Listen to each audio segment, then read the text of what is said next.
Hola, ¿qué tal? ¿Sabéis que ya está a la venta el libro de Lo que tú digas? Casi 300 páginas con la historia de este podcast, el relato de mi encuentro con 11 de los protagonistas más aclamados y los fragmentos más memorables de nuestros diálogos. El Dr. Cavadas, Laurano Ubiña, Berto Romero, Rodrigo Cortés, Dani Rovira... Todos están en este libro, todo ilustrado por el genial artista Tito Merello. Pregunta por él en tu librería de confianza, por el libro, no por Tito. También lo encontrarás en Amazon, en la FNAC, en la Casa del Libro y el Corte Inglés. Edita Kailas Editorial. Por cierto, en Amazon lleva varias semanas en los primeros puestos de los más vendidos en las categorías de periodismo y hechos reales. Así que yo soy muy feliz y os doy las gracias. ¡Haceos con el vuestro! Lovely.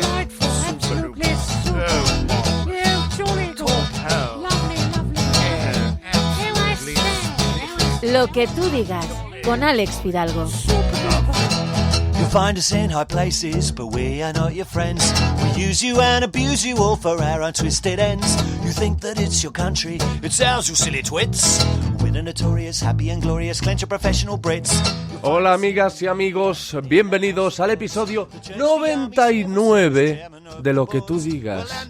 99. Dios mío, queda una semana para el episodio 100 y yo estoy muy nervioso. He decidido que el jueves por la noche, el jueves 21 de noviembre de 2019, desvelaré el misterio. El jueves, a las 9 de la noche, en mi cuenta de Instagram, Alex Fidalgo, todo junto, os contaré qué va a pasar, qué os vais a encontrar y a quién vais a escuchar en el episodio con el que celebraré la centena. Y además tengo que dar una noticia muy importante para el podcast que lo cambiará todo y quizá lo haga coincidiendo con el anuncio de este jueves, ¿vale? Así que allí os espero, en Instagram. Pero ahora lo que nos ocupa es este programa de hoy. El Deportivo de La Coruña está pasando por un momento tremendamente complicado. En su peor situación de la historia reciente. Lleva sin ganar un partido desde agosto, desde la primera jornada de Liga, y afronta una crisis no solo deportiva, sino también económica y social. El club está protagonizando multitud de titulares, pero por las razones equivocadas, por razones dramáticas y penosas. Mis amigos y conocidos están preocupados y están temerosos de lo que pueda pasar con el equipo de sus amores en las próximas semanas. Yo no os quiero engañar, a mí no me gusta el fútbol y no soy un entendido, pero es indudable lo que esta situación que está atravesando el Deportivo forma parte de la actualidad más noticiosa. Es algo que a mí me atañe precisamente porque soy gallego, vivo en Coruña, tengo a muchos deportivistas, cuento con muchos deportivistas entre mis amigos y conocidos, y además Augusto César Lendoiro, que es quien fue el presidente del equipo cuando vivió sus mejores años, era alguien con quien yo llevaba tiempo queriendo hablar. En los tiempos del Superdepor, además, todos los gallegos éramos futboleros. Y de hecho, casi toda España, porque aquel equipo por el que nadie daba un duro, que estaba hecho prácticamente con saldos, era lo que los americanos llamarían underdog, era un equipo por el que nadie daba, como digo, un duro, acabó siendo el equipo de casi todos los españoles, acabó conquistando el corazón de todo el país. Hoy, raro es el día en el que entro en Twitter y no me encuentro con alguien suplicándole a Lendoiro que vuelva y quejándose de la actual situación del club. Lendoiro es de Corcubión. Él y yo compartimos cuna, entonces es un buen punto de partida. Estamos hablando de un pueblo, pues eso, de unos 1.700 habitantes. Me reuní con él en el Hotel Riazor para charlar acerca de nuestro origen, también para pedirle a él que me ponga en contexto, como ignorante que soy, de qué es o lo que está pasando realmente con el Depor, pero de lo que más ganas tenía yo de hablar con él es de su leyenda. Confirmar o desmentir los rumores que la conforman. Eso de que es un hombre más de noches que de días, que le gustaba la fiesta como al que más, que era implacable en las negociaciones o que cuando no tenía ganas de hablar con las radios o con algún medio de comunicación, cuando lo llamaban y a él no le apetecía hablar, lo que hacía era fingir voces para decir que el presidente no estaba disponible en aquel momento. Eso es lo que cuentan de él algunos periodistas deportivos. También, en un momento dado, y que nada tiene que ver con el fútbol, pero surge así durante nuestra conversación, le pregunto por la polémica que rodea a otro coruñés ilustre, Amancio Ortega. He de decir que mi amigo Javi Guillén, excelente periodista deportivo al que podéis ver y escuchar en Gol Televisión, me ha ayudado con esta charla. Y después de escucharla, la charla, me ha dicho que es cojonuda, que va de menos a más, que tiene grandes momentos y un buen puñado de titulares. Y no lo digo yo, lo dice Javi. Como lo dice Javi, yo puedo cascároslo ahora. Y si él bendice el agua, algo tendrá, ¿vale? Episodio 99 de Lo que tú digas con don Augusto César Lendoiro. Por cierto, escucharéis que le tuteo, pero es que él me ha dado permiso, por eso le trato de tú. Él me ha dicho tutéame y yo he sido muy obediente, ¿vale? Pues eso, episodio 99. Lo que tú digas, Augusto César Lendoiro.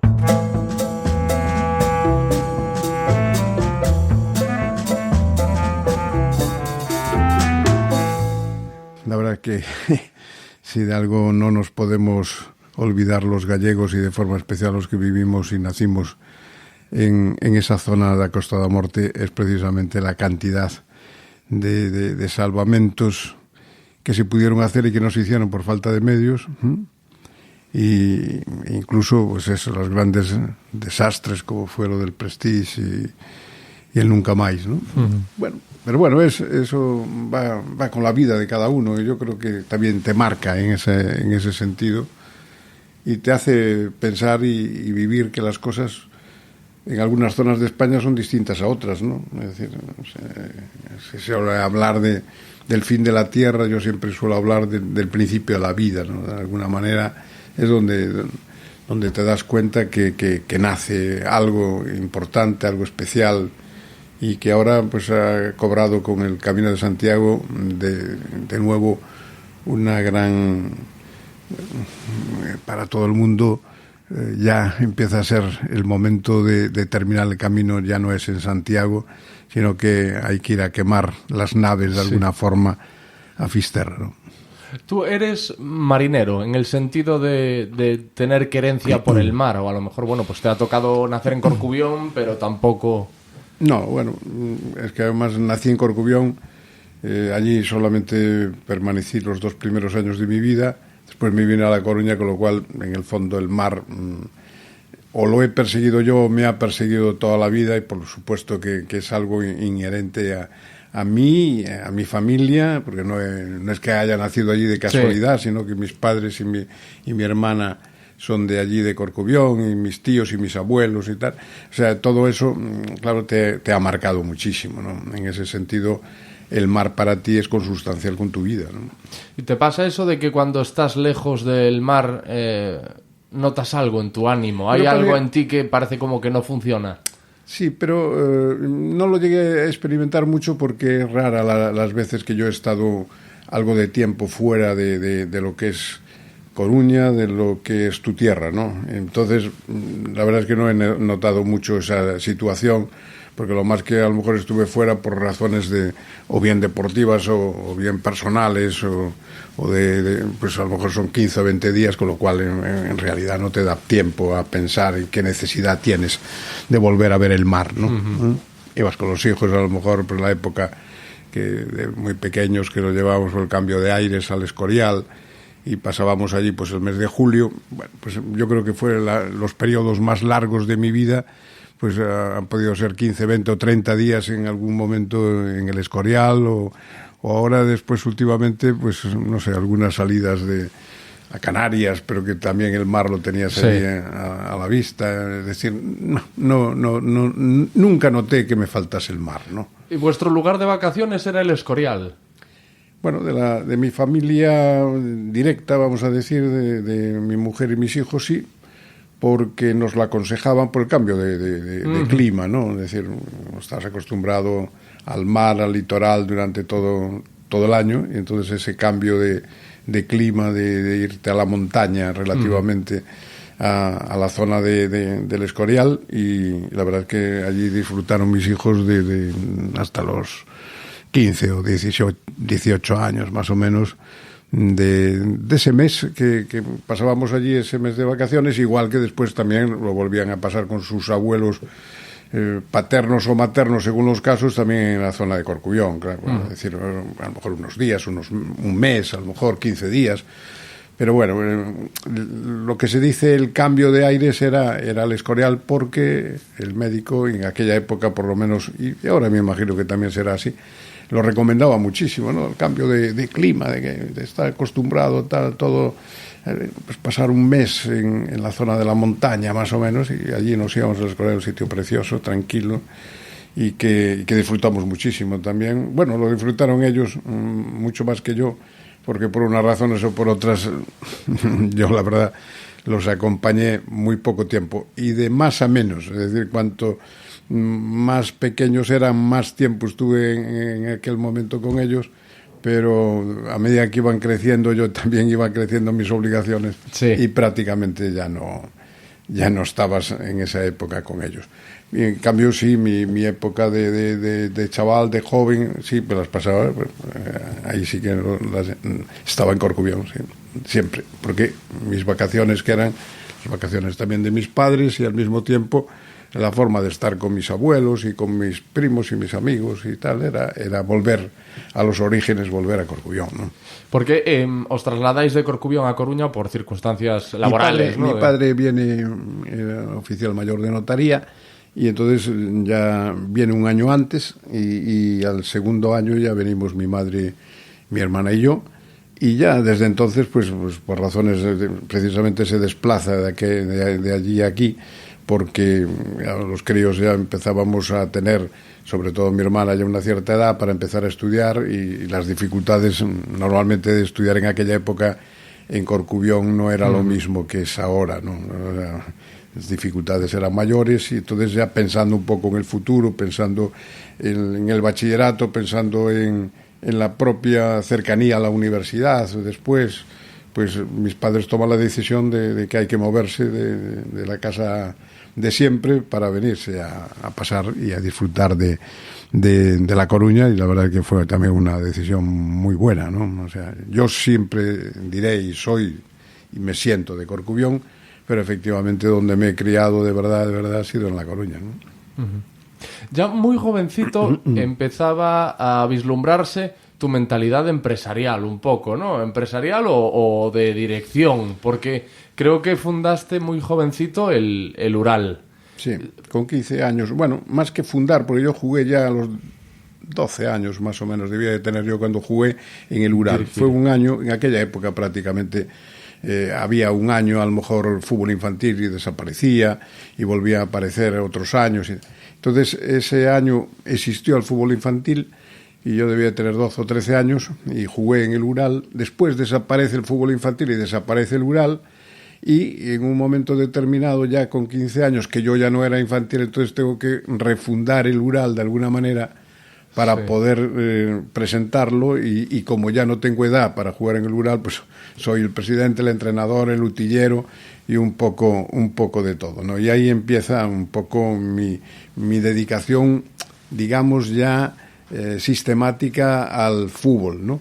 Porque no empieza ahí en realidad mi vida futbolística. Mi vida futbolística, entre comillas, empieza pues que con 3 o 4 años yo tengo una lesión importante a la cadera, estoy un año en la cama, encamado, y vuelvo a aprender a andar a los 4 o 5 años, y aprendo también a leer en esa época. Aprendo a leer en el Marca, ¿no? Y eso, pues no sé si me marcó. Pero esta lesión de cadera, ¿con qué edad? ¿Entonces la tuviste? ¿Con 2 años? Sí, con 3 años más o menos, una lesión de la cadera que yo creo por una caída. Que yo calculo que en aquella época no sé, claro, no había los medios que hay ahora, porque yo creo que una nieta mía ha tenido una situación muy parecida a la mía, pero a ella se la detectan ya nada más nacer, ¿no? Nada más nacer. Y mientras que yo se me detecta de verdad cuando empiezan a verme cojear, y que nadie sabía en realidad por qué. le pusimos la culpa que se había metido el pie en una reja de estas para el agua en la zona de la fuente de Corcubión y que eso me había movilizado, me había creado esa dificultad. Pero yo creo que era... O sea, que es una debía ser una cosa de nacimiento. Entonces vuelvo a empezar a andar a los 4 o 5 años y siempre que sigo teniendo de vez en cuando, además molestias importantes en la cadera y desde entonces precisamente lo llevo mal, pero me rebelo contra la posibilidad de no jugar al fútbol, contra la opinión de mi madre, sobre todo, que me perseguía y que me llevaba a colegios donde no se pudiese jugar al fútbol, o que no hubiese recreos, o sea, que fuesen... Empecé a estudiar en un colegio público que en aquel momento no era como los actuales, un colegio público que era un bajo de aquí, detrás de la iglesia de Santa Lucía, y después ya me llevaron a los maristas, pero que el campo mayor que había era un campo pequeño de baloncesto, ¿no? Entonces, pero yo siempre encontraba el momento para jugar al fútbol porque era mi locura, mi pasión de toda la vida, ya desde muy, muy, muy pequeños. Yo ya con 3, con 4, con 5 años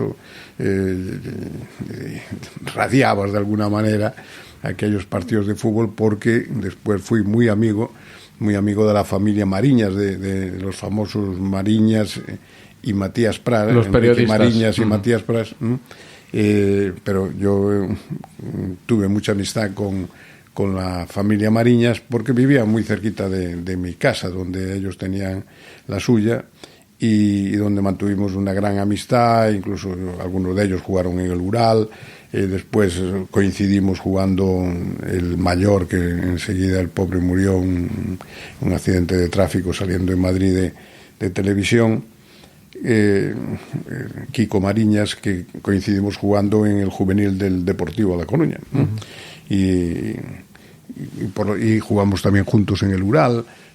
O sea que teníamos, y además éramos de la misma edad, ¿no? El padre nunca, Enrique Mariñas, padre, nunca se recuperó del fallecimiento de su hijo. Yo creo que fue un golpe, bueno, como deben de ser todos los golpes, por desgracia, que viven los padres cuando le fallece un hijo, ¿no?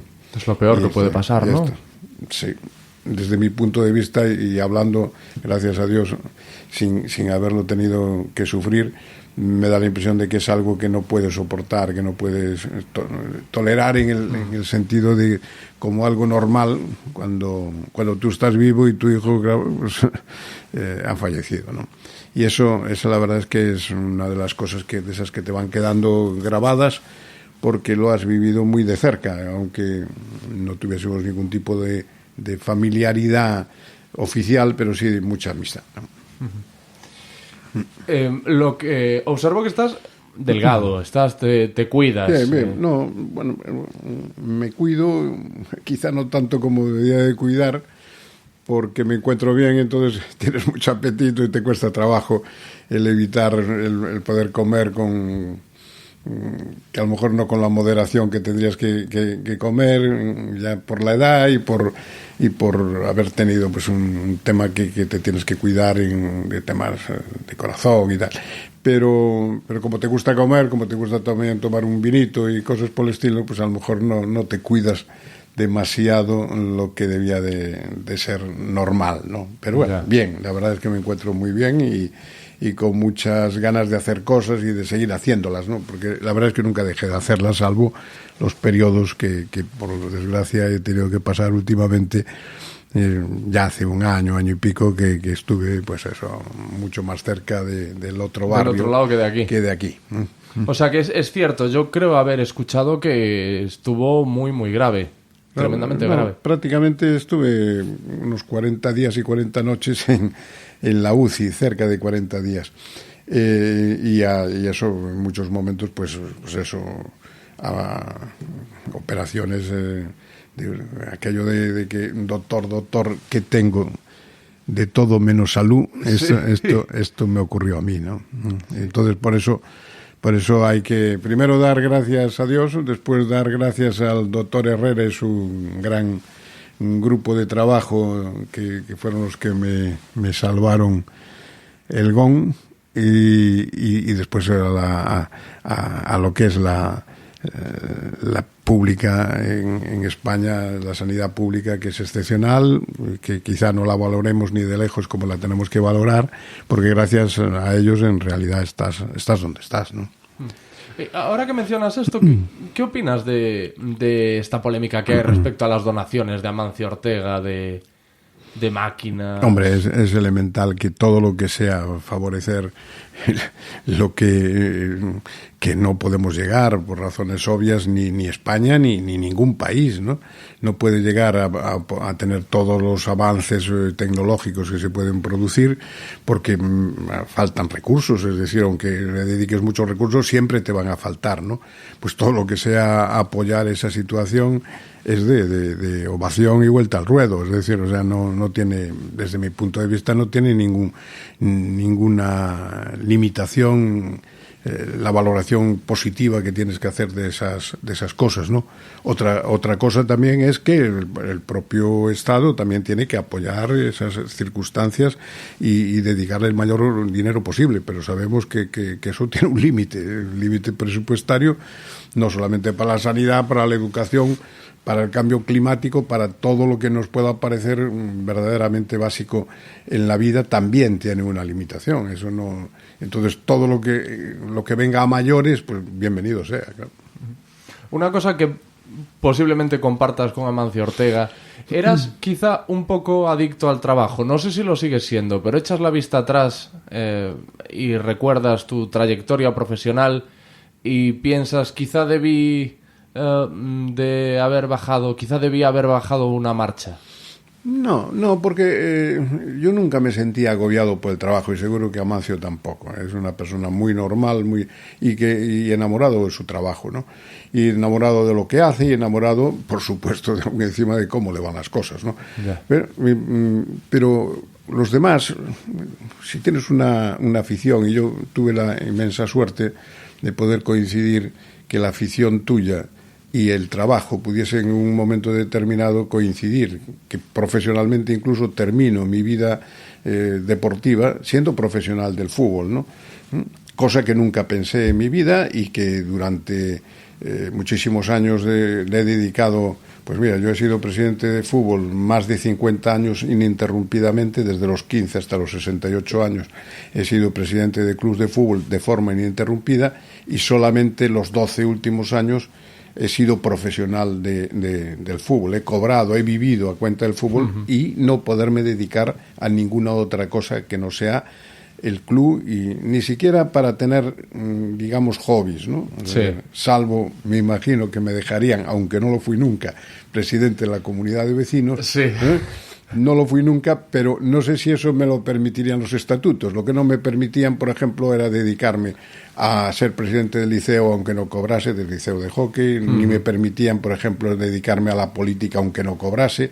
Es decir, tenía que dedicar las 24 horas del día, mi cabeza tenía que estar pensando en el fútbol. Pero los otros 38 años de mi vida deportiva larga, más de 40 años de mi vida deportiva, no he cobrado absolutamente nada sobre ese particular, ¿no? Y le he dedicado tiempo y algo de dinero, no porque le haya puesto dinero, sino porque lo pones, ya no digo en tu trabajo, que por supuesto eso también es así, sino también de forma muy especial lo pones en los desplazamientos que haces, aunque sean cortos con el coche, bueno, ese tipo de gastos que sí, de invitaciones a lo mejor, pues sobre todo en los primeros años, a los jóvenes, a los niños del Ural, las típicas Coca-Colas o los típicos refrescos o similares que tenías que lo pagábamos entre los 2, 3 o 4 directivos que nos encontrásemos en ese momento allí, ¿no? Yo soy, de todas formas, ahora que ya no estoy, lo puedo decir con total independencia y rotundidad, yo soy un auténtico defensor de que el fútbol no puede ser de aficionados, el fútbol tiene que ser de profesionales, ¿no? O sea, un equipo que tiene hoy en día en primera división 60, 80, 100 millones de euros de presupuesto, no puede depender de que el presidente tenga que ser millonario para poder ser presidente de un club de fútbol, o de que venga el presidente cuando se le ocurre venir, en los momentos libres que tiene de su empresa o en los momentos... No, hay que dedicarse exclusivamente al fútbol y hay que pagarlo bien, porque además en el fútbol la realidad es muy distinta a lo que es una empresa normal, una empresa del sector textil o industrial de otro tipo o de cualquier otro mundo. Es decir, se pagan unas cantidades elevadísimas a muy poca gente, es decir, no es como en las grandes empresas que a lo mejor tienen miles o cientos de miles de trabajadores. Y en el mundo del fútbol pues puedes tener a lo mejor simplemente 30, 50, 100 trabajadores, pero tener un presupuesto a lo mejor de 300 o de 500 millones de euros, ¿no? Entonces lo que no tiene sentido es que el que tiene que decidir sobre esos particulares no cobre. O sea, es un absurdo. O los consejeros o directivos en su época que no cobren.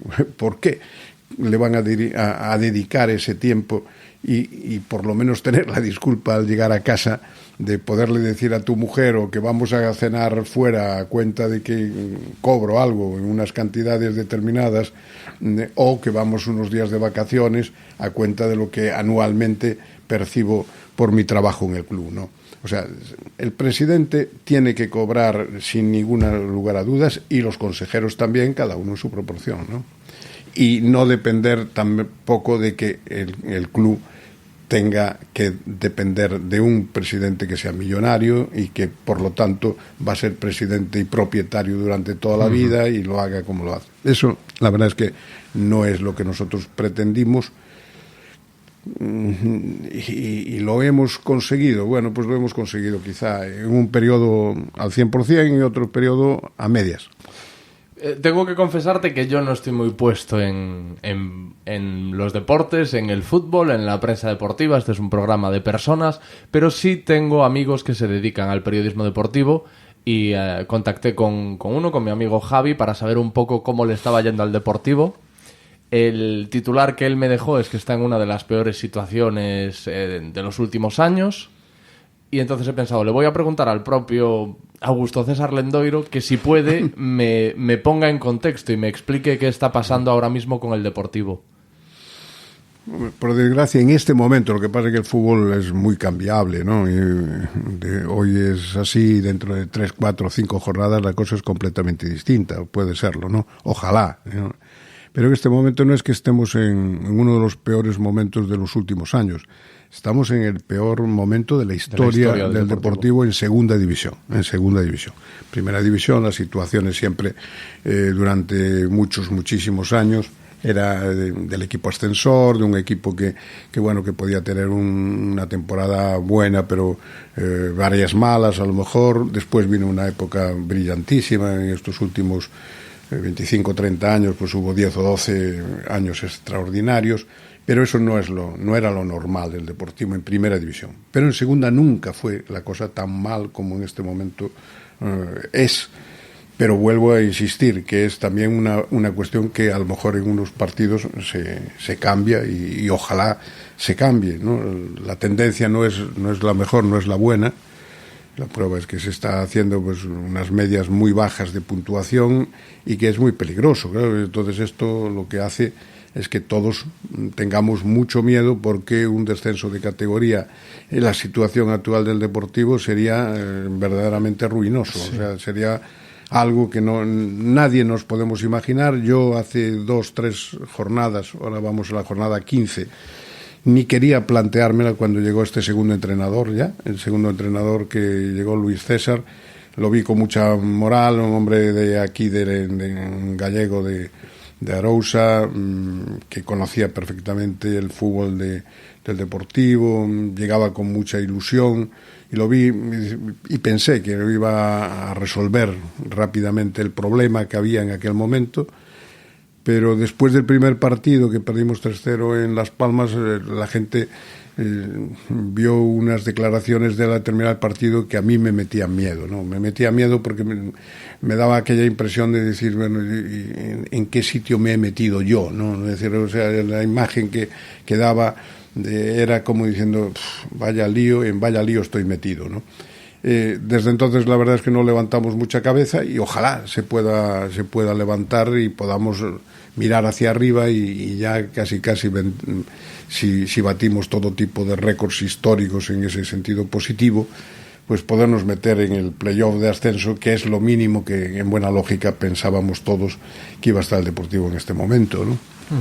Creo que ha habido varios entrenadores en los últimos años, ¿no? Al frente, llevando la plantilla. Para situarte en 25 años y medio, que fueron los que yo estuve al frente del Deportivo, desde el año 88 hasta el año 2014, yo tuve 11 entrenadores y en 5 años también ha habido 11 entrenadores. ¿No? O sea, para poner ese paralelismo, con un añadido todavía más grave, ¿no? Que de los 11 entrenadores que yo tuve, solamente a 3 los tuve que despedir. O sea, sí. Despedí a 3 entrenadores de los 11.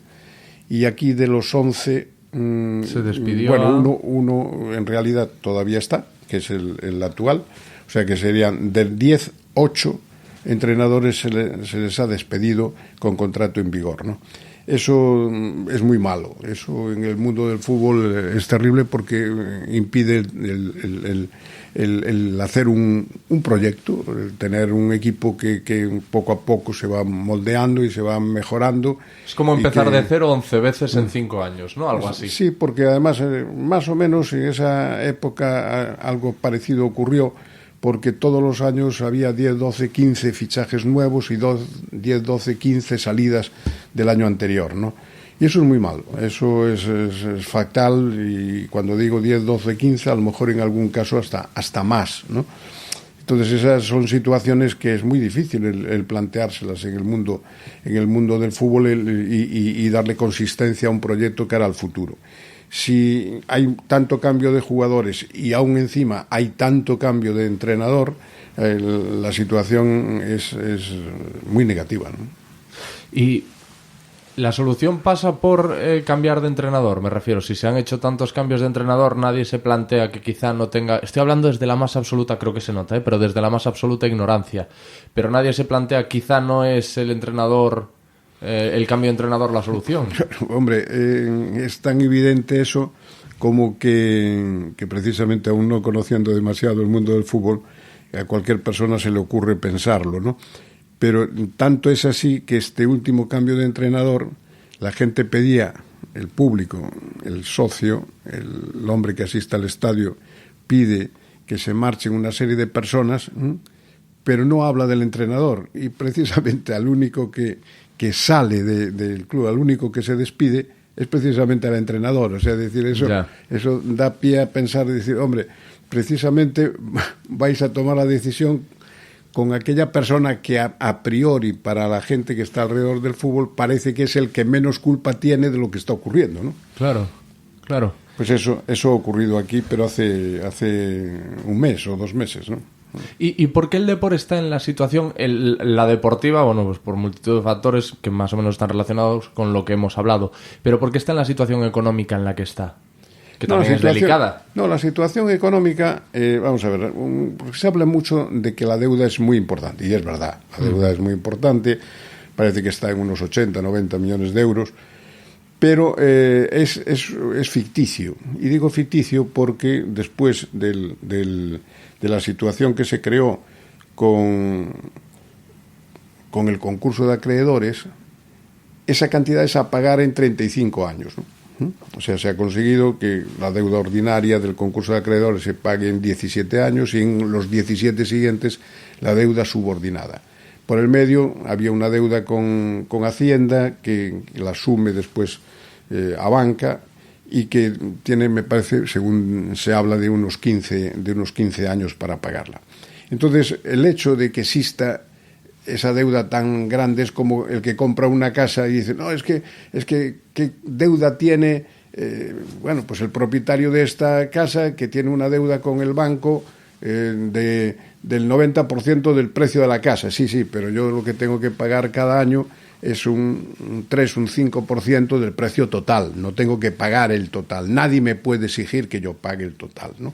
Entonces es una deuda que está compartida y que está tranquila, es decir, tienes que hacer frente exclusivamente a la parte de deuda alícuota que te corresponde pagar ese año, nada más. Vale. El resto, por mucho que hables de la deuda, es que tengo una deuda muy grande, sí, pero no la es deuda un problema no es mi problema. Sí. Seguirá siendo problema el año siguiente y el otro y el otro y el otro, ¿no? Pero no es este año, no es como cuando de repente es una deuda vencida y exigible y te pueden pedir al día siguiente toda la deuda, que es lo que ocurrió precisamente cuando nosotros nos vimos obligados a solicitar el concurso de acreedores y llegar a esos acuerdos, porque al día siguiente te podían pedir todos, embargarte todo y no permitirte en absoluto sobrevivir, ¿no? Entonces esto es la diferencia, es decir, no es una situación económica complicada, o si se quiere, no muy complicada, ¿no? Y la prueba es que esto ya se sabía y a pesar de eso, bueno, pues la gente, yo me dejo de presentar porque la gente en ese momento pide un cambio de presidente. Yo me doy cuenta de que no tiene sentido el dividir más el deportivismo en ese momento y entonces, bueno, pues lo que se produce es que venga gente nueva, pero no porque los demás nos vayamos, sino porque al ver que van a ganar, lo mejor es no dividir esas fuerzas y dividir más el deportivismo y en ese caso, bueno, pues poder provocar esa situación, ¿no? Pero la amenaza del descenso del Depor a Segunda B sería algo tan grave y tan peligroso para la continuidad precisamente por el factor económico. Pero el factor económico, lo que pasa es que nadie puede sospechar, ni nadie puede pensar, ni siquiera estando en esta situación actual podemos imaginarnos que el Deportivo se vaya a ir a Segunda B.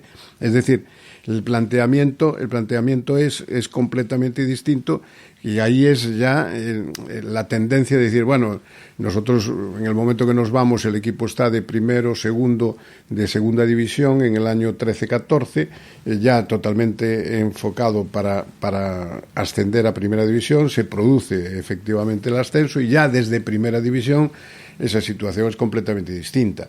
Se puede calcular que algún año puedas estar en segunda A, pero claro, lo que nadie sospecha ni mucho menos es que puedas estar en segunda B. Entonces todas esas circunstancias se están produciendo, pero no porque sea por la deuda, ¿no? Se está hablando demasiado en ese aspecto de la deuda, cuando la deuda que tú haces frente es la deuda que tienes que hacer ese año. Es decir, has pagado el año que tenías de hipoteca. Sigue siendo el propietario de la casa, sigue disfrutando en su totalidad de la casa, pero sigues pagando año a año la parte alícuota que te corresponde pagar de esa propiedad que tienes, y en este caso de esta deuda que tienes, ¿no? Pero tiene la cuestión deportiva es la que juega ese papel importantísimo. Claro, si desciendes a Segunda B, ese tema ya no se lo puedes imputar a la deuda. Ahora mismo tenemos el 6º límite salarial. El año pasado teníamos el 3er límite salarial. Entonces, ¿cómo vas de 22 equipos, si tienes el 3º o el 6º, cómo vas a sospechar que puedes descender? O sea, tienes que hacer las cosas en el aspecto, por lo menos deportivo, rematadamente mal para que eso se pueda producir, ¿no? Y esa es la situación en la que se está, ¿no? Todos los conocidos por eso es muy muy grave y muy arriesgado, terriblemente arriesgado, diría yo, ¿no? Que alguien diga, parece ser que lo dijo el presidente actual, el señor Zas, que el Deportivo sería viable en Segunda B. Yo creo que no. Yo creo sinceramente que en Segunda B efectivamente puedes aguantar un año, puedes aguantar 2 de una forma muy especial. Tienes que partir de la base de que Abanca llegue a un acuerdo por la cuenta que le tiene también, porque esa es la realidad, porque es un crédito importante de unos 45 millones de euros que algo se habrá pagado, pero bueno, la inmensa mayoría está por pagar. Y tendría que buscarse unas soluciones completamente distintas o que Abanca se hiciese cargo del Deportivo, ¿no? Como Abanca no va a querer hacerse cargo del Deportivo, tendrán que buscar fórmulas para que el Deportivo en Segunda B tenga el dinero suficiente para poder ascender, que sería la única manera de que Abanca cobre esa deuda que tiene, y incluso en ese momento también lo que le pueda afectar al resto de acreedores del Deportivo que en ese momento tengan del resto de la deuda, ¿no? Te iba a decir que todos los conocidos deportivistas que tengo, que son legión, son muchos, te echan de menos. Eso te lo repetirán a diario, te lo encuentras mucho. ¿Y existe la posibilidad? A estas alturas, ¿tú estarías dispuesto a volver? No. Esa época ya pasó, ¿no? Yo llegué a una situación pues peor o parecida a esta o igual o bueno, algo muy, sí, pero muy grave no también. No es un momento fácil, vaya. Porque, no, de fácil nada, hasta tal punto que, bueno, además coincidía que yo tenía todas las obligaciones y todos los chollos del mundo, unos pagados y otros no pagados, pero yo era presidente en ese momento. En el año 88 era presidente del Ural, presidente del Español, presidente del Liceo de Hockey sobre Patines, presidente del comité organizador del Mundial de Hockey sobre Patines de selecciones nacionales. Era vicepresidente de la Diputación, era concejal del Ayuntamiento, era abogado en ejercicio, aunque no trabajaba demasiado porque era director gerente del Colegio Liceo La Paz. O sea, tenía todos los chollos del mundo y más, ¿no? Las tarjetas así dentro de la gabardina, ¿no? Como cuando se vendían los relojes, se abría la gabardina. Barato. Presidente, no sé qué, lo tengo todo, sí, presidente. Sí. Por eso me refiero, y yo, la gente me pedía que yo me presentase. Las dos primeras elecciones yo no me presenté, las dos primeras convocatorias, ¿no? De elecciones yo no me presenté. Y dice el comentario de que, bueno, si al final no hay nadie, pues yo me lo plantearé en serio. No, sí. Me lo plantearé en serio, fueron las palabras mías para no cogerme demasiado los dedos, y al final pues me los cogí y entré en la tercera de las situaciones, ¿no?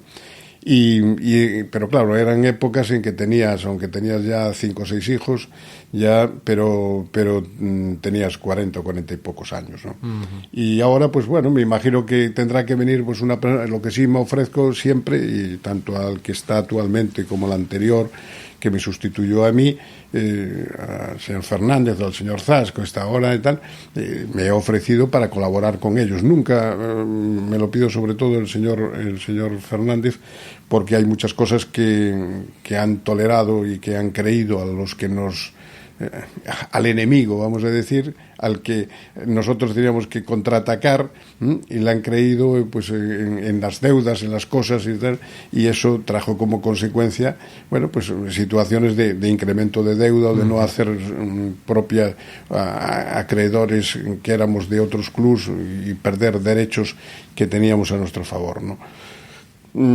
Colaborar sí, presidente no. O sea, no creo que sea además el momento ya oportuno. Ya se sabe aquello de que nunca segundas partes fueron buenas, y que yo creo que en este momento también las situaciones son distintas, ¿no? Muy, muy distintas, me refiero, porque antes, en aquel momento, la gente quería que fueses tú y lo quería por encima de todo. El Liceo era campeón de todo el mundo, de todo en el mundo, y por lo tanto creían que se podía hacer lo mismo en el fútbol, y efectivamente más o menos se hizo. No tanto, pero se hizo. Y esas cosas, bueno, se fueron creciendo de alguna manera. Y ahora, antes era cada hombre un voto. Ahora hay hombres que tienen 10.000 votos, hay hombres que tienen 8.000 votos, hay hombres de 3.000, de 5.000, de 4.000, de 2.000 votos. Y muchos, a lo mejor 25.000, que tienen 2 votos, ¿no? Ya. O 3, o 4, o 10, ¿no? Entonces, la situación es distinta, porque en el fondo el Deportivo está en manos de 25 o 30 personas después de la última ampliación de capital que hubo. El Deportivo se encuentra en manos de muy poquitas personas, que son las que casi no es que puedan decidir al 100% ni mucho menos, ¿no? Pero han dado un montón de pueblos, mientras que los demás tienes que hacer pues, como la hormiguita, ¿no? Para ir consiguiendo de dos en dos acciones. Eso parece siempre inaudito, que puedas llegar a ganar y que puedas llegar a presentar una candidatura fuerte, porque hay muchas personas que con tal de que te pongan la cruz ya es suficiente, aunque con razón o sin razón, ya no entramos en ese capítulo, ¿no? Por eso una cosa es lo que pide y quiere la gente, y otra cosa es lo que quieran los 50 que mandan. Ya. craso favor le hizo a la nostalgia deportivista el informe Robinson, y digo craso favor en el buen sentido, ese informe Robinson dedicado al Superdeport, que nos puso la piel de gallina a todos, y yo me incluyo, porque a pesar de que te reconozco que ahora mismo no soy demasiado futbolero, era imposible ser niño en aquella época y no estar familiarizado con el Superdeport y no hacer un viaje en el tiempo cuando ves un reportaje como ese. Bueno, la verdad es que fue una cosa muy... es que fueron 12, 14 años, ya no solo una década prodigiosa, fue más que una década, ¿no? No sé, si nos vamos a los 15 años casi, ¿no? Extraordinarios, algunos por el medio a lo mejor no tan buenos como otros, pero en todos los años había algo que disfrutabas de verdad, ¿no? O era la competición internacional, o era la Liga, o era la Copa, o era la Supercopa, siempre había algo alrededor, o era un subcampeonato, un tercero. Aquí no se llegó a celebrar, curiosamente, una ciudad como la nuestra, una ciudad pequeña de 240, 250.000 habitantes, no se llegaba a celebrar el quedar segundo en la Liga. Su campeón de Liga ya no tenía mayor importancia, no era trascendente, no, solamente los títulos se celebraban, ¿no? Y entonces eso, hoy en día me imagino que, pues, sobre todo para los chavales jóvenes, que antes, cuando pues yo llego en un momento en que los chavales de 25 a 30 años no han visto jugar al Deportivo en Primera División. Llevábamos 20 años seguidos en Segunda, con un año en Segunda B y un año en Tercera. Y de ahí pasamos a 20 años, con lo cual los chavales de 25 o 30 años no habían visto jugar al Deportivo ni en Segunda División, ¿no? Sí. Siempre en Primera. Entonces, claro, los chavales jóvenes actualmente están un poco a caballo, más cerca quizá del Deportivo que yo recuerdo como normal, el de hace 30 o 40 años, ¿no? Que del Deportivo, del Superdeport, del Eurodeport, de los títulos, de tal, ¿no? Entonces, esta gente, de alguna manera, no debe de dar crédito muy bien a lo que ocurre. Es decir, ¿por qué a mí me va a tocar vivir una etapa de este tipo, ¿no? Entonces, esa situación yo creo que nos lleva a pensar que algo importante se debería hacer para poder recuperar que los niños de La Coruña sean deportivistas, de La Coruña, de la provincia, de Galicia en general y tal, que puedan ser deportivistas y no que sean todos del Madrid o del Barça o quizá del Atlético de Madrid por razones de competición, de quién es mejor equipo o deja de serlo, ¿no? Igual que nosotros en otros momentos hemos conseguido que el Deportivo no solamente fuese el equipo de Galicia, sino que fuese el equipo de muchísimos españoles, de España durante un tiempo, y prácticamente el segundo equipo de casi todos los españoles, ¿no? Lo que sí recuerdo es que tenías fama, bueno, y aún la tienes cuando se habla de ti, de haber sido un negociador excepcional e implacable, de ser uno de los presidentes que mejor negociaba y que más armas tenía a la hora de negociar. ¿Eso era así? ¿Tú te reconoces como, bueno, pues como un buen regateador en ese sentido? Hombre, después de tantos años en el fútbol, algo tienes que aprender. Tienes que ser muy bruto, muy burro para no aprender, ¿no? Y eso se va haciendo también, a pesar de lo que la gente piensa que eso a lo mejor se aprende en las universidades o se aprende, por ejemplo, en las empresas. No, eso se aprende en el fútbol, ¿no? Entonces, yo el hecho de haber empezado tan de niño, ¿no?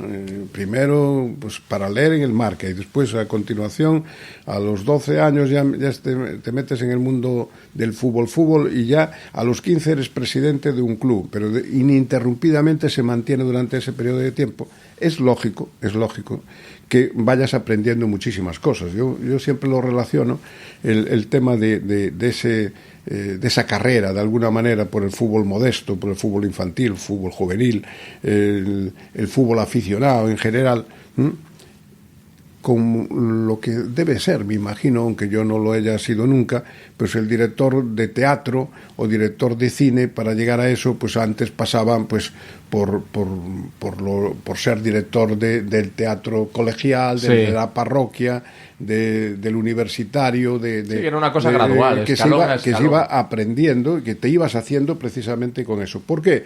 Porque al final la diferencia entre el Ural, donde yo me inicio, durante muchísimos años, además, porque duro en el Ural, pues a lo mejor 30 años como presidente, o 30 y tantos años como presidente, y llego a alcanzar pues muchos títulos gallegos, por ejemplo. Es un equipo de barrio, es un equipo que no teníamos ninguno, ni un local, nada por el estilo. Es decir, nos creamos una historia nosotros mismos, ¿no? Y entonces eso es después llevarlo, simplemente eso es elevarlo a muchos millones. Es decir, sí. ¿no? ¿Cuál es la diferencia? O sea, la metodología es la misma, trasladada es la misma. Tú al final, como presidente, tenías un entrenador al que le tenías que dar la libertad de poder actuar en el vestuario como quisiese actuar. Y eran niños, sí, eran niños. Pero eran niños que estaban ya calculados y pensados para poder ganar. Nosotros jugábamos, siendo un equipo de barrio, jugábamos los campeonatos de España contra el Madrid, contra el Barça, contra el Athletic de Bilbao, contra el Valencia, contra el Sevilla, contra el Málaga, que tenía un gran equipo, por ejemplo. Entonces, todas esas cosas, y tú eras un equipo de niños de barrio. O sea, esa era la auténtica realidad. Entonces eso te hace fuerte, te hace el saber que tienes que luchar contra todos los elementos, porque claro, entre la diferencia que hay por una parte, lo que pueden pensar desde el punto de vista, por ejemplo, que ese momento, pues claro, nosotros teníamos que viajar al Campeonato de España a Huelva, pues viajábamos en el día, un día entero viajando, pero un día entero. Sí. Y llegaban allí porque, claro, no había medios, no había economía, no había posibilidades para parar y estar en un hotel y al día siguiente continuar el viaje, ¿no? Entonces había que llegar, porque desde el día que llegabas era el día que te empezaban a pagar, ¿no? Entonces llegabas allí, claro, y ya tenías alojamiento, tal. Como no tenías medios, tenías que llegar de esa manera. Mientras tanto, el Madrid, el Barcelona o el Atlético de Madrid o el Valencia llegaban en avión. Estaban los chavales, claro, los nuestros veían aquello y estaban asustados, como diciendo, pero somos de otra galaxia nosotros. Pero al final le plantábamos cara, llegamos a ser terceros de España con esos críos, ¿no? Y llegamos a tener, bueno, pues unos éxitos brutales desde el punto de vista de títulos locales, regionales. Entonces eso te va haciendo, después llegas al hockey sobre patines y ganamos todo, ganamos títulos españoles, europeos y mundiales, un montón de ellos, no sé cuántos porque fueron muchos. Y entonces llegas también con ese mismo, ya ese es un mundo intermedio, vamos a decir, porque se mezcla, por un lado, lo que antes hablábamos del Ural, del español, como fútbol súper aficionado y donde nadie cobra un duro, ni jugadores, ni entrenadores, ni presidentes, ni nadie tal, a pasar ya a ese siguiente que podríamos considerar el amateur marrón, de alguna forma, del hockey sobre patines, ¿no? Donde hay un cierto profesionalismo, pero de medio pelo, ¿no? ¿no? Y de ahí ya pasas al profesionalismo de verdad. Es decir, has pasado por todos los escalones posibles. Pues, bueno, es lo que hablábamos antes. O eres muy burro o algo tienes que aprender. Y tan burro no debías de ser y aprendiste algo, ¿no? Entonces, claro, pues para mucha gente sabías la forma de trabajar esos temas, porque también habías tenido que ir a fichar a los niños del fútbol infantil y modesto, que también había que tener psicología, ¿no? Devanarse un poco del seso para poder hacer esos fichajes que te interesaban, ¿no? Podía fichar a muchos, pero los que te interesaba era más difícil. Ya no digamos nada después tener los grandes jugadores del hockey sobre patines mundial. Pues también había que pelearlos con el Barça, pelearlos con el Oporto, pelearlos con el Vercelli o con el Benfica o con el Sporting de Lisboa, claro. Entonces esas luchas que existían también te da un pozo y ya ese convencimiento, y te das cuenta de qué manera es la mejor para poder negociar con la gente, ¿no? Y entonces te vas haciendo un máster, pero a tu manera. Nadie te enseña nada, sino que tú vas aprendiendo incluso de lo mal que lo puedes hacer a veces en ocasiones, ¿no? O sea, aquello de que la experiencia no es más que una suma de errores, eso pues, efectivamente también se produce. Esto ya lo hice y me salió mal, entonces ahora cambio y tal. ¿Por qué? Porque como lo hiciste tantas veces, conseguiste que te pudiesen salir bien la mayor parte de ellas, pero también, claro, como no, has fallado en infinidad de ocasiones, claro. Seguro que tenías muchas más armas y más sofisticadas, pero la leyenda dice que muchos fichajes se cerraban a base de mariscada. De mariscadas y de corría el vino y... Esto era así, esto, vamos, me lo comentaba a mí un amigo. El Endoiro se los llevaba al playa. No, sí, pero no mucha mariscada tampoco, sino, hombre, normalmente era una buena cena. Una buena cena generosa. Sí, pero bueno, sin pasarse tampoco, porque tampoco eso es bueno, ¿no? Porque en el fondo quedas mal si agobias y tal, y además tampoco, incluso si comes demasiado, tampoco ni unos ni otros estás cómodo. Entonces, bien, se cenaba francamente bien, se bebía francamente bien también, y se ambientaba la cuestión hasta llegar a la época y el momento cumbre que empezaba con los postres, con los cafés, con no sé qué. Bueno, y ahora empezamos ya a hablar del tema fundamental, y ahora vamos a ver porque hasta ese momento era jiji, jaja, bueno, todo lo que se nos podía ocurrir en aquel momento y que estuviese de actualidad, pero que no tuviese nada que ver con el tema fundamental que fuésemos a hablar. Pero ya llegaba un momento de, bueno, ahora vamos a hablar, ¿ya? Y entonces ya entrabas en materia hasta que podías firmar el acuerdo, o ya definitivamente ver que la cosa no andaba, porque eso, unas veces podías firmar y otras veces el acuerdo no funcionaba, y entonces quedaba pendiente para otro momento, o ya quedaba totalmente descartado, ¿no? Pero siempre con el tiempo suficiente para poder hablar, poder escribir y poder dejar cerrado por lo menos los temas fundamentales del acuerdo, ¿no? O sea, y dices que se comía bien, que se bebía bien. ¿Tú no intentabas, a lo mejor, tomarte una copita de vino menos que la otra parte? No. Diciendo, vamos a dejar que él beba un poco. Sí, no. Bueno, porque además era una cosa como bastante natural, ¿no? Es decir, sí. no hacías pie para decir, bueno, ahora si quería beber más o menos ya dependía de cada uno. Sí. Pero me refiero que tú bebías lo que creías que debías de beber y sin límite en ese aspecto, porque también eso ambienta, ¿no? Eso acerca las posturas, porque si todo el mundo está a la defensiva, es muy difícil llegar a acuerdos, ¿no? Claro. Entonces, en esos momentos es bueno también que la gente sea como, somos amigos, nos llevamos bien, qué bien lo estamos pasando y tal. Bueno, pues ¿para qué vamos a discutir por una tontería? Bueno, no sé qué. Bueno, sí, bueno, tú cedes en esto, yo cedo en otro, tal, y firmamos. Bien, vale.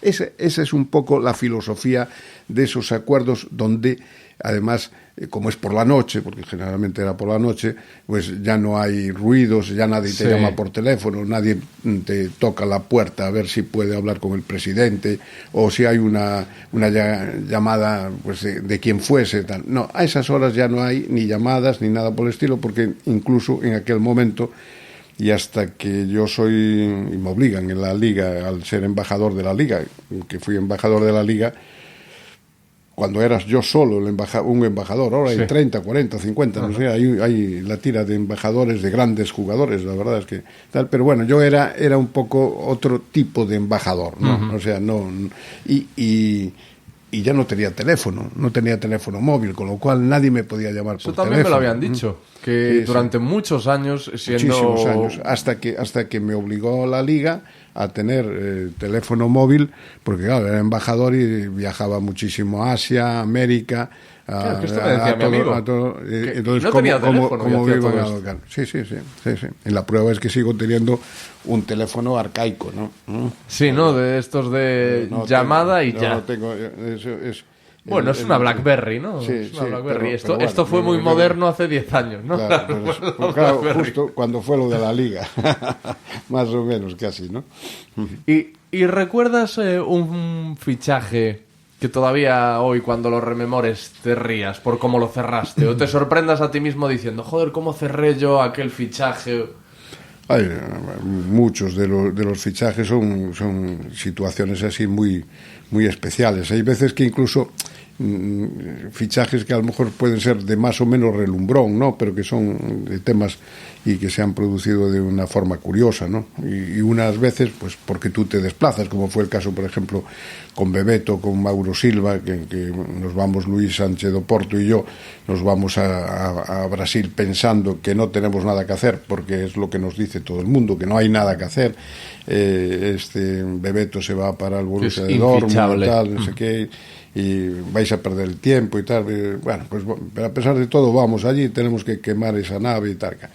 Y al final se consigue el fichaje de Bebeto, que es una sorpresa mundial, ¿no? O sea, nadie daba un crédito, porque nosotros hacía 4 días que nos habíamos salvado de descender a segunda división otra vez con el famoso promoción con el Betis. O sea, fue el primer año que llevábamos 20 años en segunda, pasamos un año a primera, jugamos el descenso a través de la promoción, lo salvamos por el gong, y a continuación, pues 15 días después me voy yo a fichar a uno de las grandes estrellas y a otra de las que después fueron, porque ya Bebeto en aquel momento lo era, y Bebeto ya lo era, y Mauro lo fue, ya lo era también, pero no tenía el nombre que tenía Bebeto, ¿no?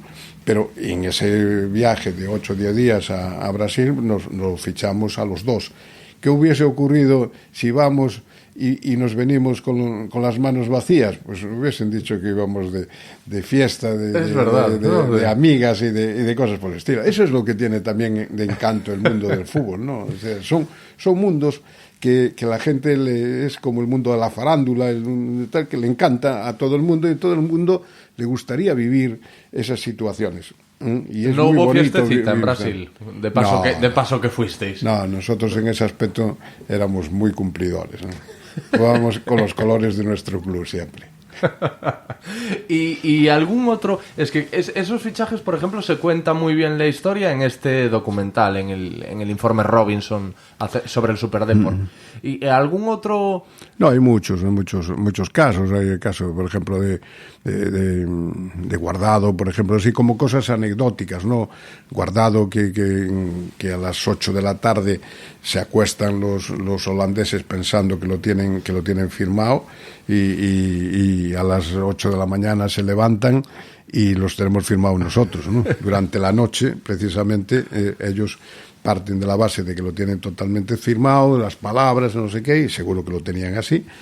Y nosotros nos metemos por el medio y durante toda la noche, lo que decíamos, firmamos todo, pero en ese momento firmamos traspaso de club a club, el fichaje del jugador, el acuerdo con el representante, todo.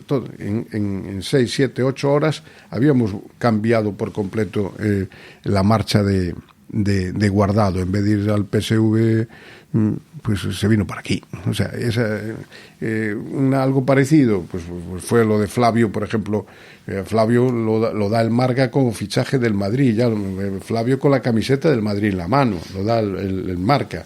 Y yo llamo a Torcal, que por cierto el pobre falleció pocos años después de ese acuerdo, porque trabajaba mucho con nosotros en Brasil precisamente, y lo pongo tibio porque le había encargado yo el fichaje de Flavio, y me había dicho que Flavio, que el presidente no daba ni precio siquiera, que no quería saber nada, que Flavio no salía, tal.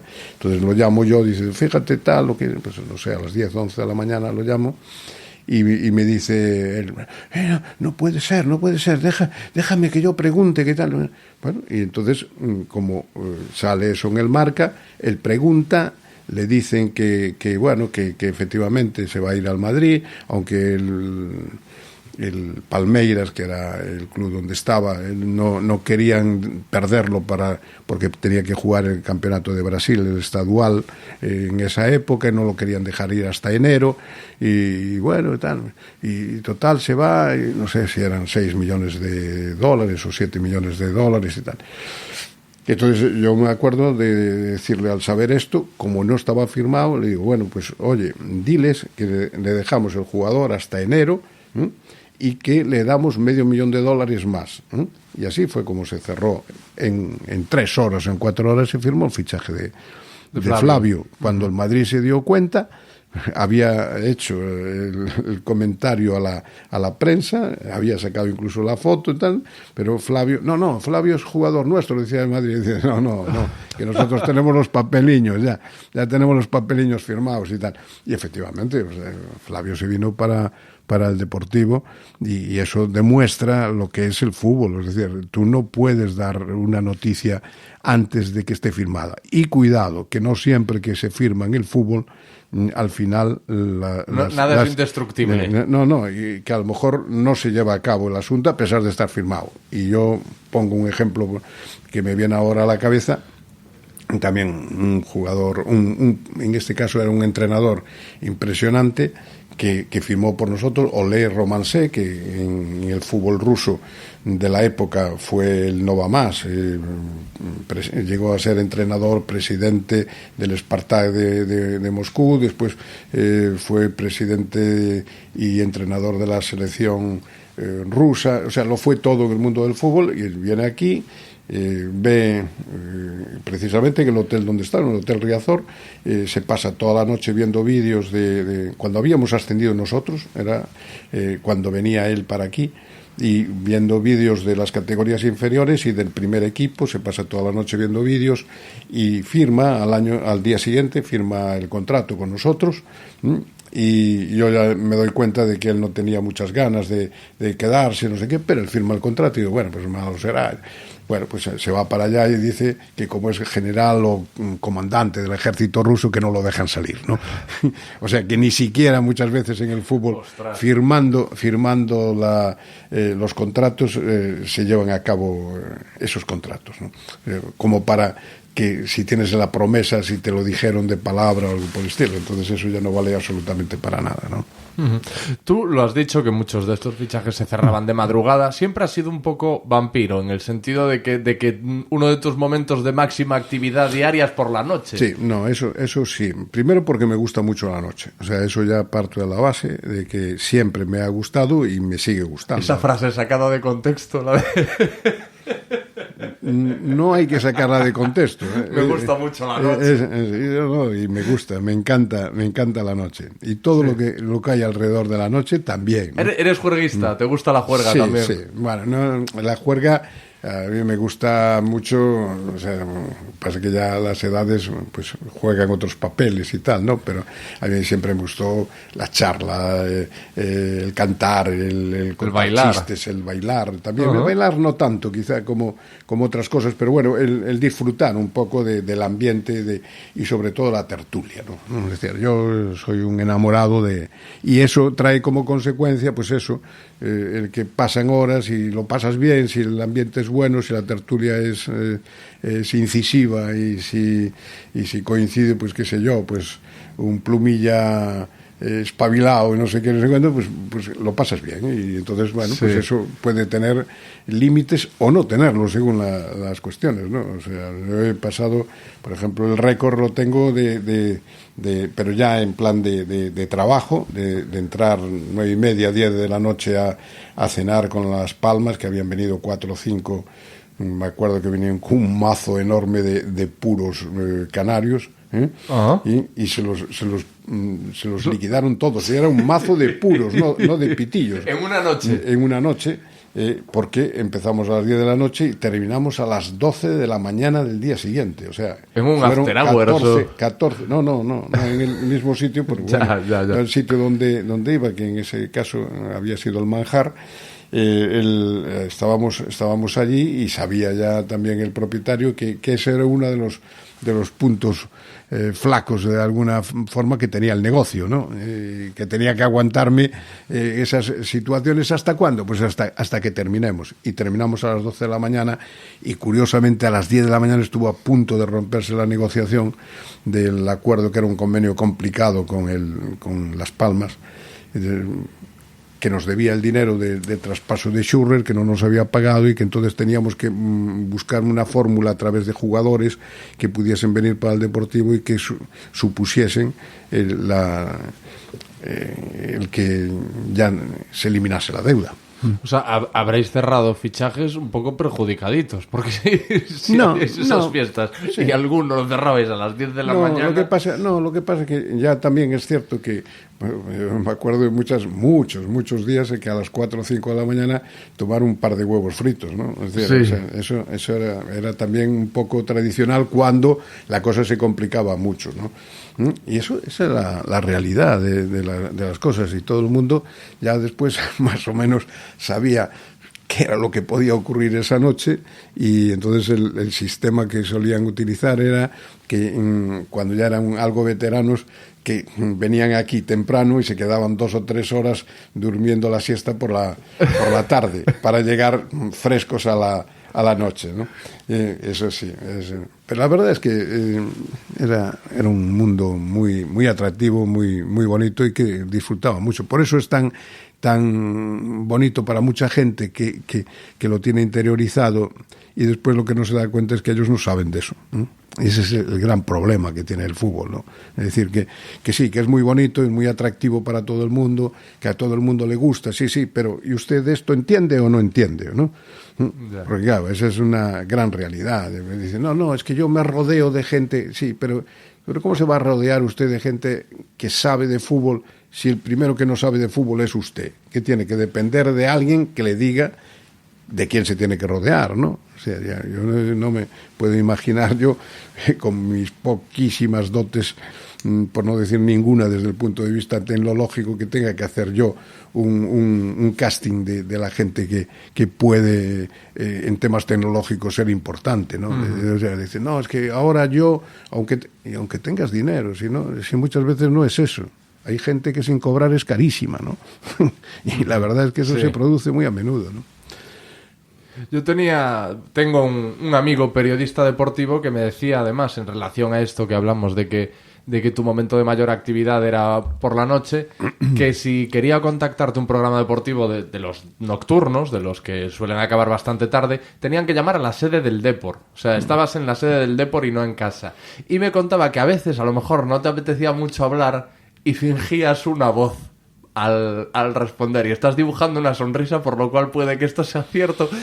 Puede ser. Quiero decirte que esto me lo hizo a mí Aramis Fuster. Aramis Fuster, trabajando yo en un morning show, la llamé y me contestó con una voz que evidentemente era la suya, diciéndome, ¿qué tal? Soy la secretaria de Aramis. Ahora mismo ella no está. ¿De parte de quién? Y era su voz tal cual. Entonces, esto lo hacías tú también. No, puede ser. No descarto, porque es que una de mis grandes aficiones era el teatro, ¿no? Y entonces, bueno, pues no descarto que a lo mejor algún día, por alguna circunstancia muy especial, no como una cosa tradicional, pero sí que lo haya podido hacer a lo mejor una vez, pues puede ser, no lo sé, una vez o dos, bueno, no lo sé. En realidad, yo siempre lo digo medio en broma, medio en serio, que me quedé con una ilusión en mi vida, que fue triunfar en Hollywood, coño. Sí, joder. Entonces, ya ves, pero bueno. Pero de niño, esto No, pero lo que sí, la familia, sobre todo de mi padre, eran muy, muy ligados al tema del teatro. Bueno, el teatro de aquel momento que hablábamos antes, ¿no? El teatro de los pueblos, el teatro de la universidad, el teatro parroquial, el teatro de todo tipo o sea, en todos los sitios había un director de teatro. El teatro, me acuerdo, el teatro oral, ¿no? Que había, me acuerdo, en el Colegio Mayor Fonseca, que fue donde yo estuve estudiando Derecho, en Santiago, teníamos un teatro oral, ¿no? Y hacíamos mucho teatro sobre eso. O sea que en realidad es un mundo que también me apasionó siempre mucho, ¿no? El mundo cultural, el mundo deportivo. Yo me dediqué toda la vida, en el fondo, me dediqué a eso. En el colegio Liceo La Paz, yo organicé, por ejemplo, cosas como el Festival de la Canción del Liceo La Paz, donde uno de los que había ganado es el famoso Galloso del Luar de la televisión gallega. Había ganado don José Ramón. No lo sabía yo. José Ramón Galloso. Aquel momento era José Ramón Galloso, ¿sí? con Álvaro Someso, el dúo Keltia, que habían ganado el Festival de la Canción del Liceo, y organicé muchísimas cosas. Organicé los Coruñeses del Año, por ejemplo, varios años como presidente del Español de Santa Lucía. Organicé, pues, no sé, en balonmano, campeonatos o sea, Copas del Rey. Siempre fui un enamorado de todas esas cosas y me encantaban, y la verdad es que gracias a esa forma de ver y de pensar y de actuar, pues La Coruña también disfrutó de muchos actos. Por ejemplo, el Campeonato España de balonmano, el Trofeo Internacional España de balonmano, que vinieron los equipos que en aquel momento era campeón, no sé si era Rusia y Rumanía, que eran campeones del mundo y olímpicos de balonmano. Vino Francia, España, vino Japón, y aquí también precisamente se alojaban, y aquí montamos el telderete final de todo en el Hotel Riazor, precisamente, que es un hotel muy, muy específico ahora, ya recién muy renovado y tal, pero súper moderno ahora. Sí. Esa época, el Deportivo aquí, por ejemplo, durante muchísimos años. Aquí se produce, por ejemplo, el hecho de la salida de Rivaldo al Barcelona, donde está el Deportivo concentrado, es precisamente aquí en el Hotel Riazor para hacer para la final de Teresa Herrera en aquel momento, ¿no? ¿Tienes todavía la espinita del teatro? No, lo que pasa es que podrías probar hoy. No, ya, ¿por qué no? Nunca es tarde, imagínate, haciendo una obra de teatro. Sí, no deja de tener su gracia.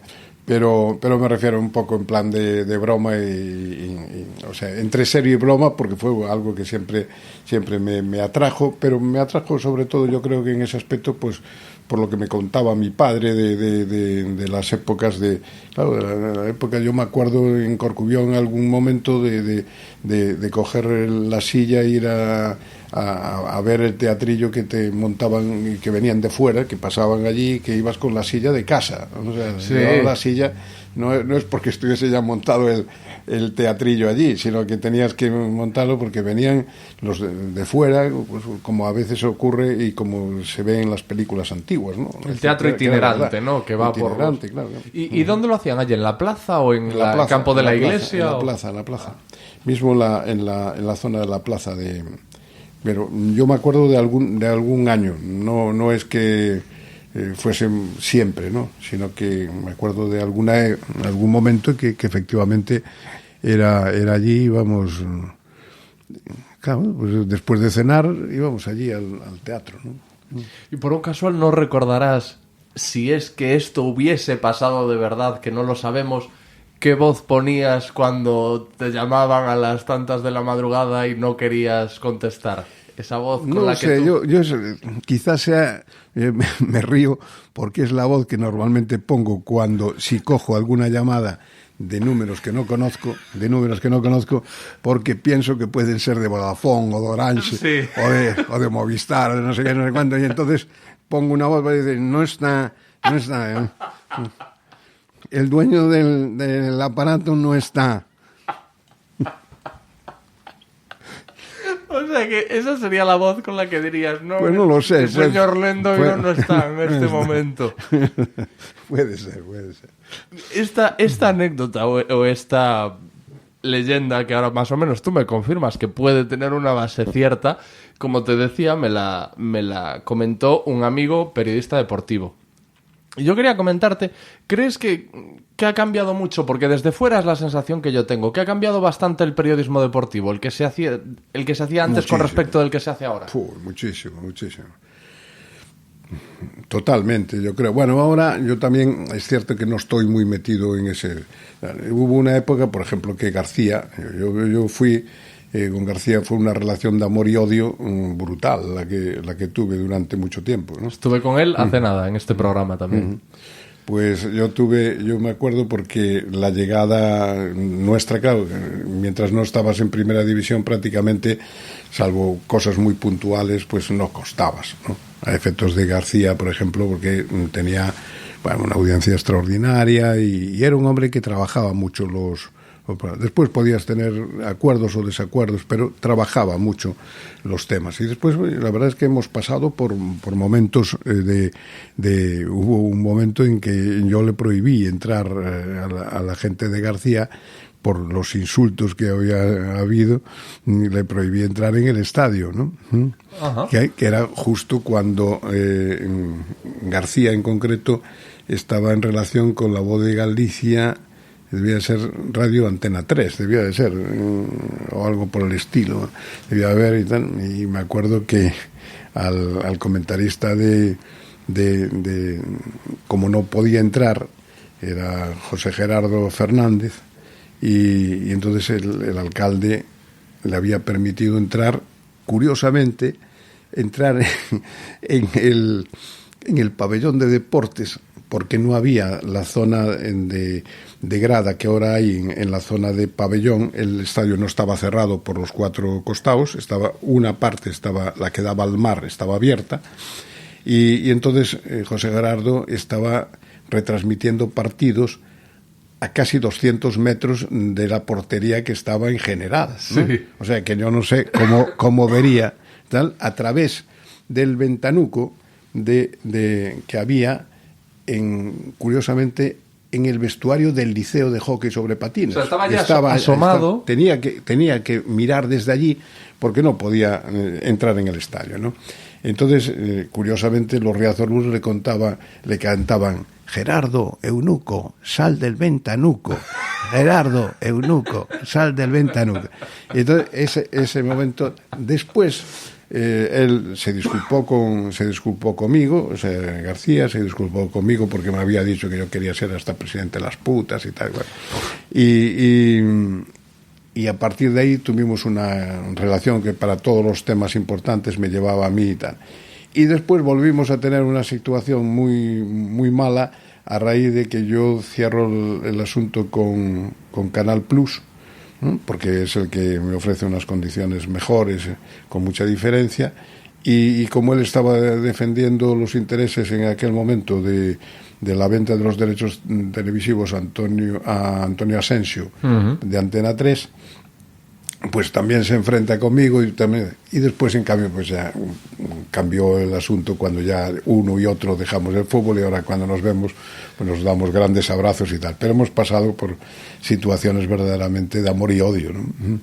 Pero un gran profesional, o sea, García era un tío que además se curraba de verdad los programas y estaba a pie de obra, ¿no? En ese sentido, él estaba allí horas y horas y horas y se metía verdaderamente en el programa. Y como eran cosas que yo llevaba mucho tiempo, claro, como abogado yo me encantaba todo el derecho deportivo y de forma muy especial dominaba en el fútbol y en el hockey sobre patines, dominaba perfectamente los reglamentos. Entonces para él le suponía un apoyo también, claro, que en muchos casos el decirle, oye, mira que esto es así porque lo dice aquí el articulillo, claro, de excelente turno, asesor, ¿no? tenerlo. En ese sentido hemos tenido muy buena relación después, y antes pues eso, amor y odio.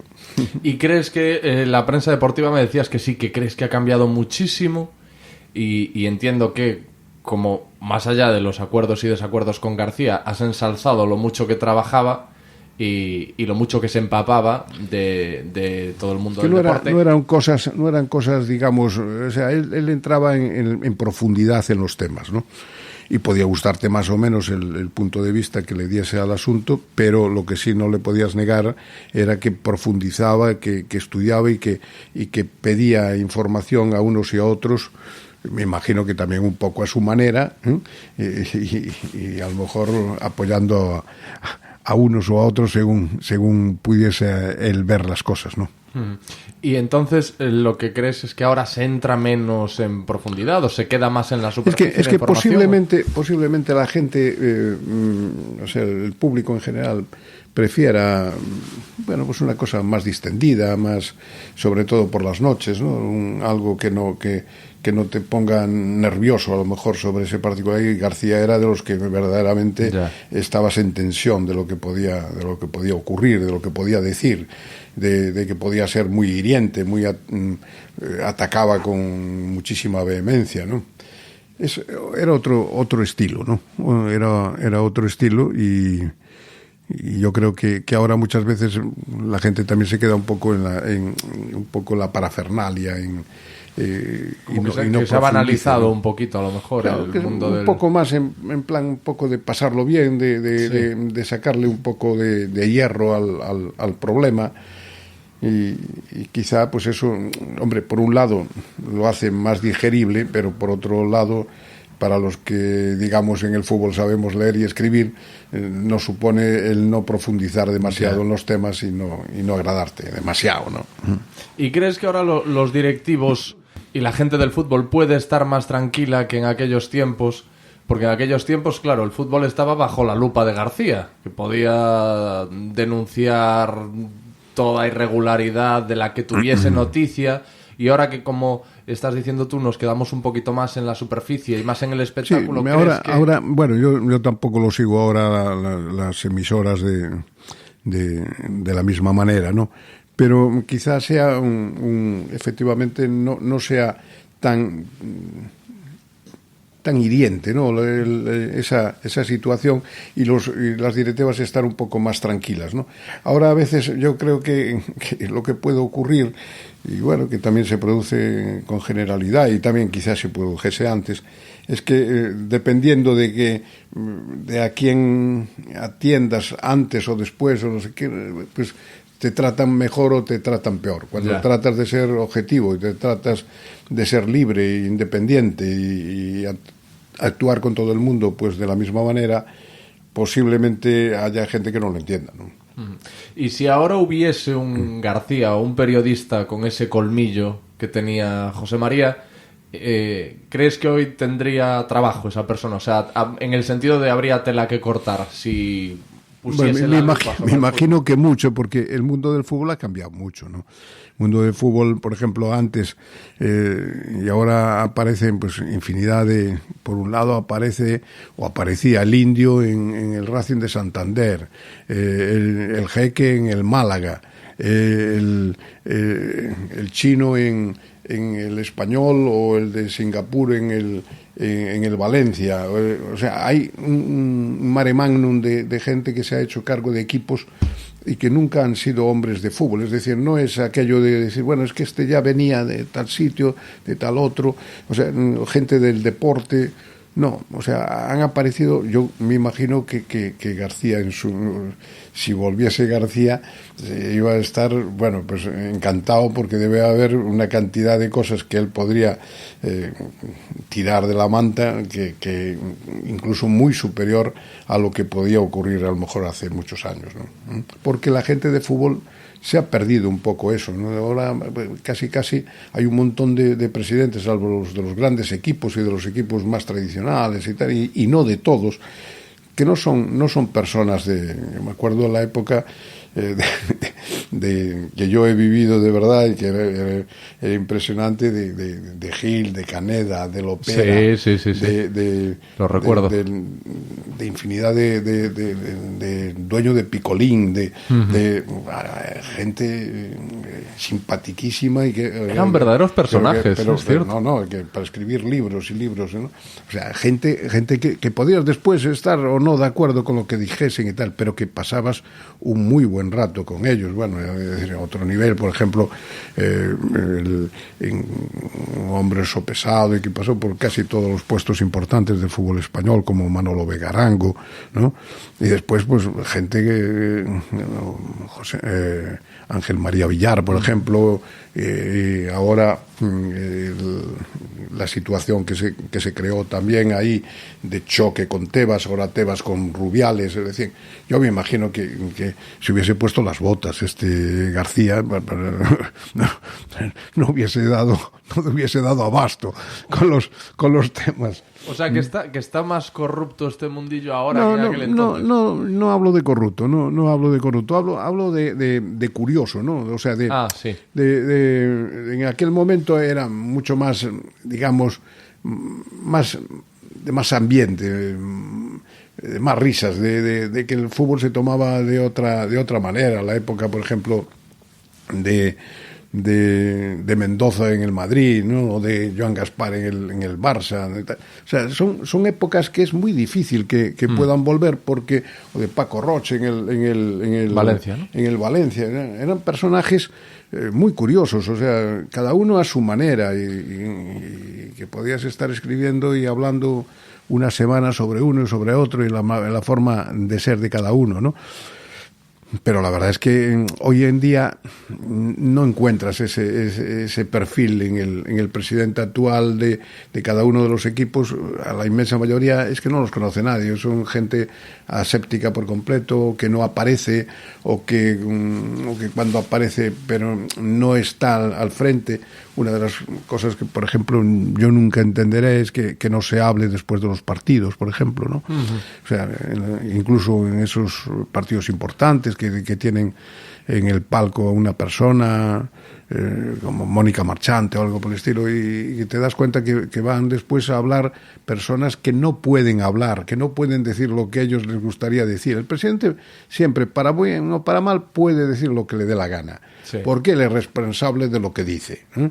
Y nadie le va a decir, le pueden llamar la atención por lo que dijo, pero nadie le puede llamar la atención porque no podía hablar, ¿no? Y entonces, pero claro, si un director deportivo, si un secretario técnico, si una persona institucional del club tiene que hablar, pues va a hablar para no decir nada, ¿no? Yeah. Porque no se puede quemar, no se puede coger los dedos, ¿no? Y en cambio, en aquella época, pues todo el mundo hablaba, con lo cual eso entraba, todos los presidentes o la gran parte de los presidentes hablábamos, ¿no?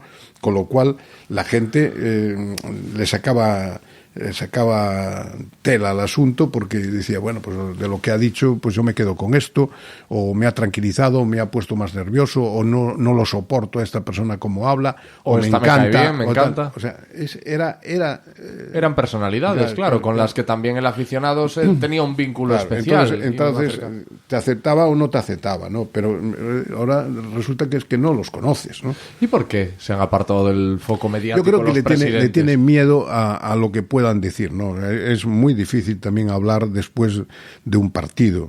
Si ganas, bueno, pues todo es maravilloso, ¿no?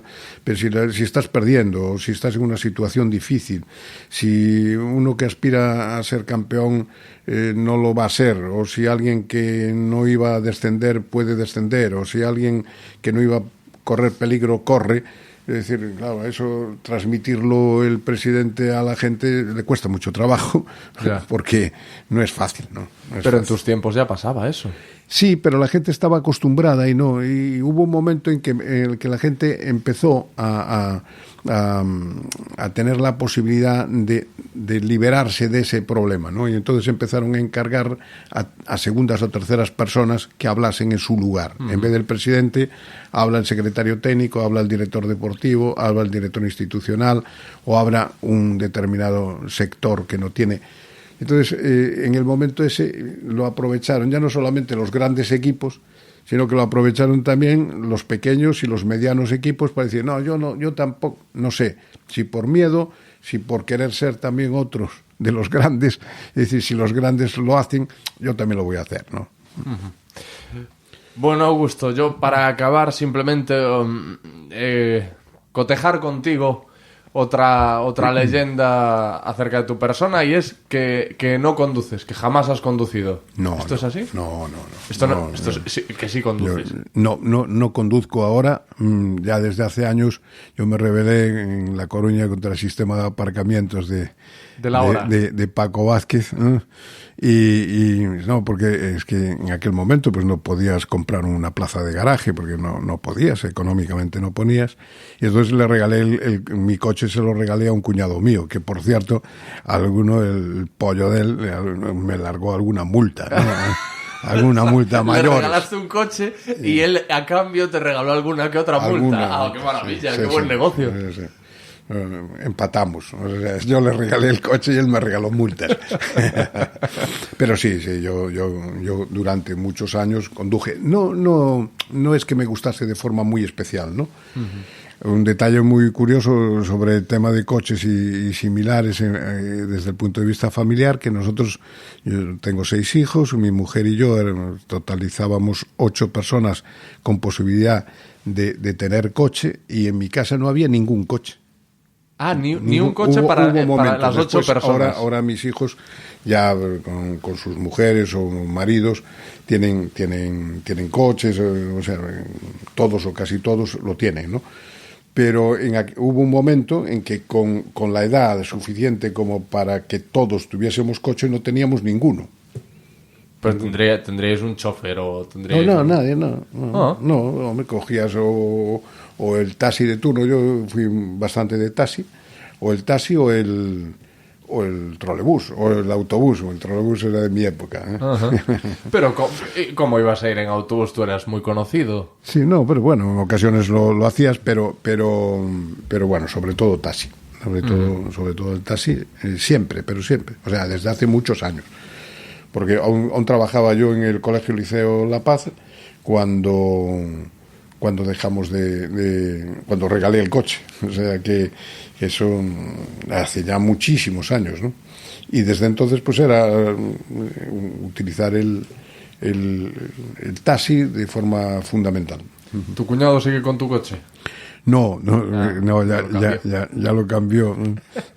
Ya era hora también, porque bueno, ya el mío era relativamente nuevo, pero no nuevo, ¿no? O sea, ya debía tener 4 o 5 años cuando se lo regalé, ¿no?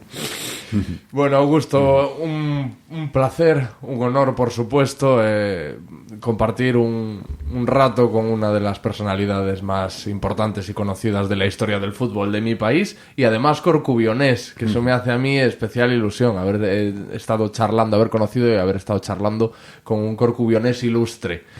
Así que muchísimas gracias por la oportunidad, y espero que haya sido una charla, bueno, pues llevadera para ti también. No, perfecto, ¿no?